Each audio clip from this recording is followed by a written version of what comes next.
Buenos días, acá les traigo un nuevo video en el cual vamos a poder revisar la prueba que realizaron la semana pasada, ¿ya? La evaluación parcial correspondiente a octubre, como dice acá.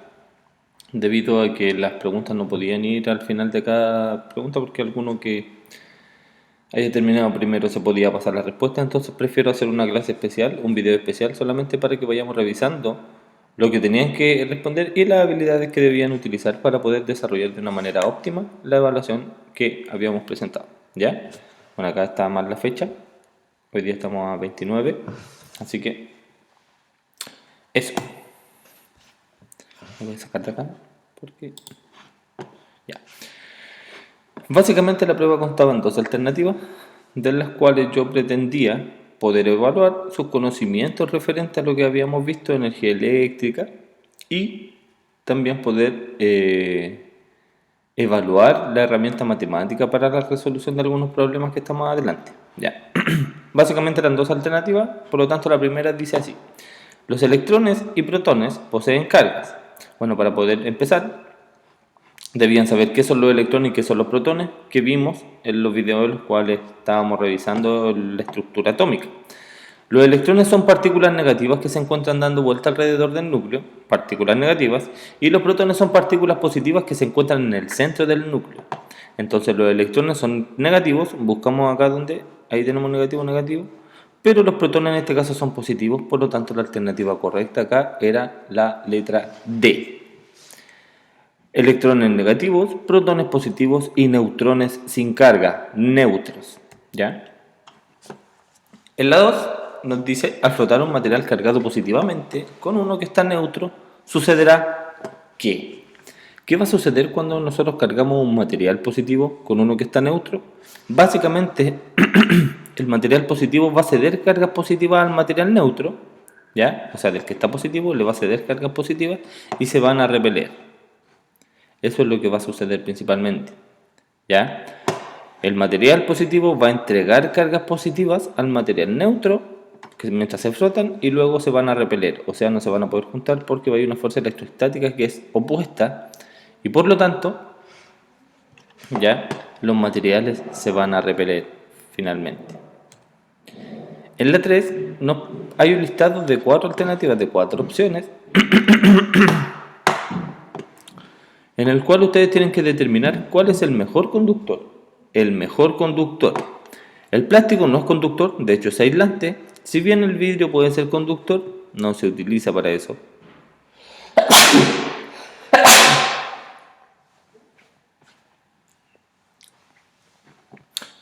Y la madera tampoco es conductor. Por lo tanto, en consideración a lo que revisamos durante las clases, cuáles son las características que debía cumplir un buen conductor, ¿ya? Y conectándolo un poco con los conocimientos cotidianos, es cosa de que sepan me imagino que todos alguna vez han visto un cable de luz. Por dentro, el alambre que va es de cobre. Por lo tanto, de todo esto, el mejor conductor que tenemos dentro de estas opciones es el alambre de cobre, debido a que permite el flujo de electrones por su superficie, ya por ahí es por donde viaja. Entonces todos estos electrones van viajando por ahí y se produce la corriente eléctrica.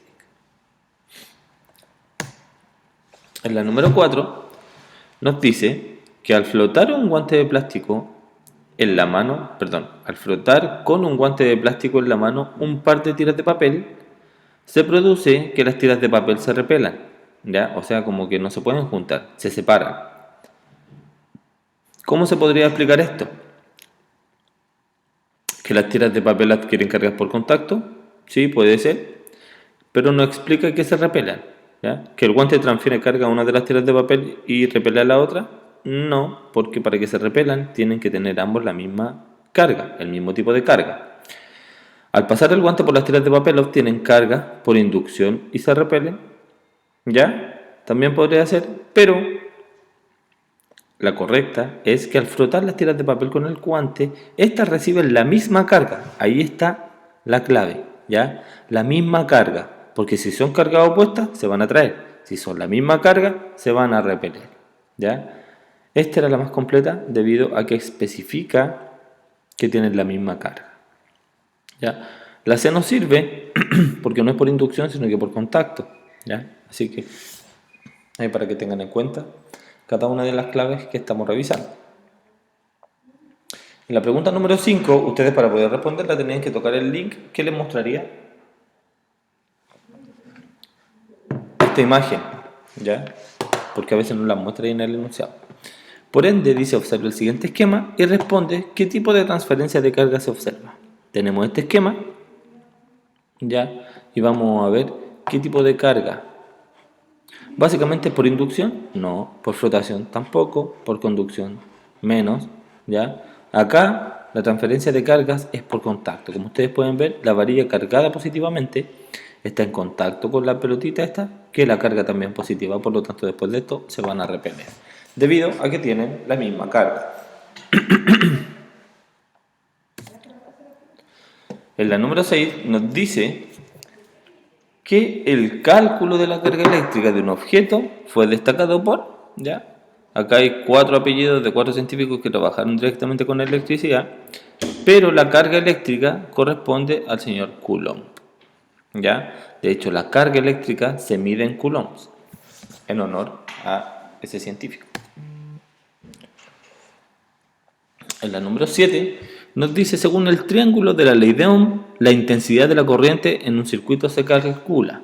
Acá tenemos el triángulo de la ley de Ohm, ¿ya? Y me están preguntando por la intensidad de corriente. Entonces veo la intensidad de corriente y voy acá. La intensidad de corriente se calcula dividiendo por la resistencia el voltaje.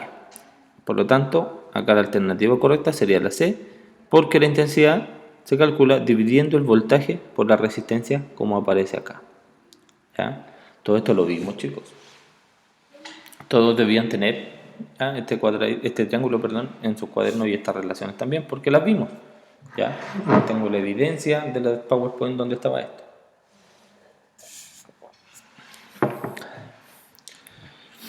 En la número 8 me dice 3000 mA serían equivalentes a, por ejemplo, si yo digo 1000 milímetros, ya son correspondientes a un metro, ya 1000 milímetros son un metro, por lo tanto 3000 mA son 3 amperes, tan simple como eso.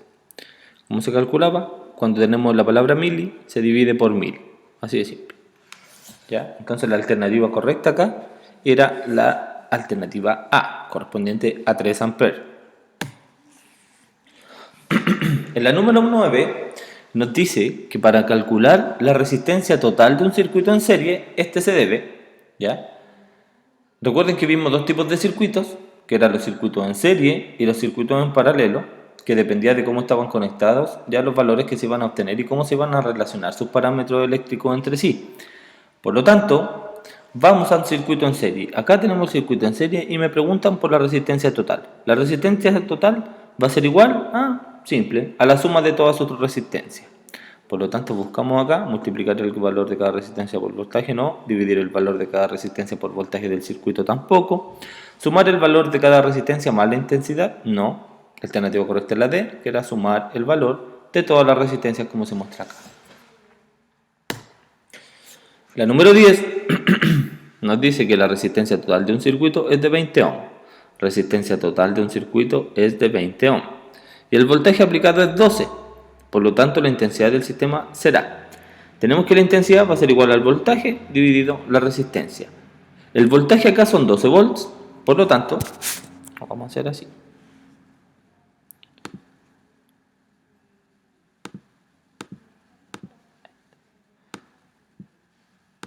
La resistencia total son 12 volts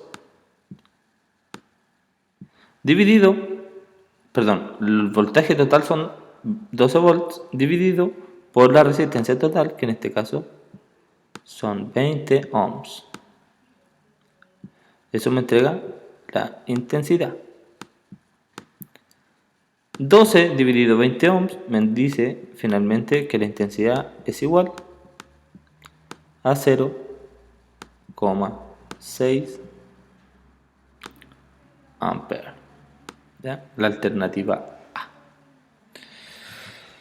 El siguiente ejercicio, que en el número 11, nos dice: cuando la resistencia total de un circuito es de 0,4 ohms y la intensidad es de 4 amperes, el voltaje debería ser. Y ahora tengo la resistencia, que son estos 4 ohms, tengo la intensidad, que son estos 4 amperes, y me están preguntando por el voltaje.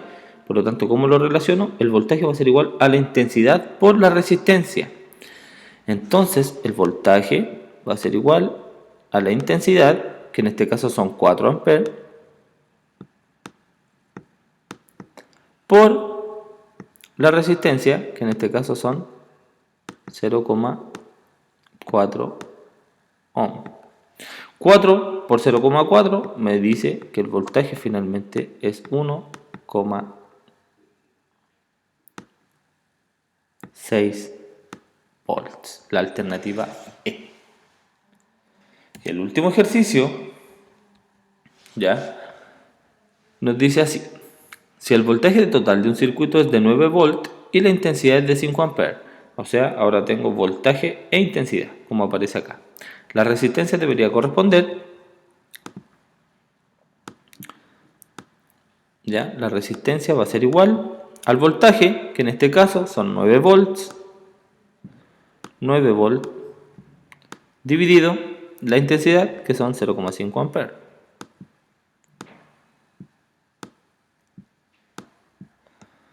9 dividido 0,5, ya, es lo mismo, cuando ustedes dividan por 0,5 es lo mismo que multiplicar por 2, ¿ya?